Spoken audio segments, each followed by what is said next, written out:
एक बूढ़ा बैल कई सालों तक मेहनत करता रहा, लेकिन उसका उम्र बढ़ने के कारण उसे दीन काम से हटा दिया गया। पहली बार उसे इतना आराम करने का मौका मिला। एक दिन दक्षिण अफ्रीका की हंस को देखकर उसे लगा कि वह भी कुछ दोस्तों के साथ मिलकर बुढ़ापे का आनंद ले सकता है। वह अकेले पहाड़ों और बारिश में सफर शुरू करता है। रास्ते में उसे एक बकरी मिलती है, जिसके साथ ही भेड़ियों ने खा लिए थे। वह बेघर थी।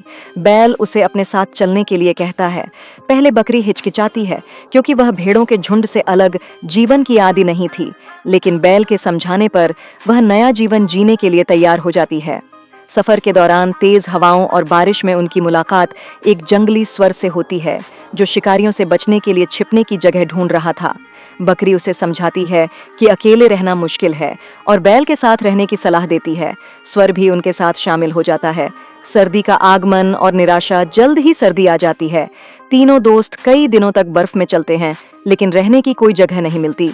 बकरी कहती है कि उसकी मोटी ऊन उसे ठंड से बचाएगी। सुअर कहता है कि वह अपनी सूंघने की शक्ति और मजबूत नाक से बर्फ के नीचे खाना ढूंढ लेगा। एक मुर्गा कहता है कि उसके पंख उसे गर्म रखेंगे। सभी बैल की बातों पर शक करते हैं और अलग होने का मन बनाते हैं। बैल निराश होकर अकेले जंगल की ओर बढ़ जाता है। बर्फबारी रुकने पर बकरी पेड़ के चारों ओर घूमकर गर्मी पाने की कोशिश करती है, लेकिन उसे ठंड लगती है। वह बैल के साथ न चलने का पछतावा करती है।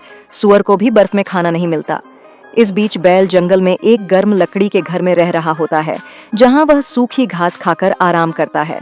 बकरी ठंड से बचने के लिए बैल के घर आती है और रात बिताने की गुजारिश करती है। बैल उसे अपने साथ रहने देता है। फिर सुअर आता है और खाना मांगता है। बैल पहले नाराज होता है, लेकिन फिर उसे भी रहने देता है। तभी मुर्गा भी आ जाता है और कहता है कि वह सिर्फ दरवाजे के पास रह लेगा। आखिरकार बैल पुरानी बातें भूलकर सबके साथ सर्दी बिताने की योजना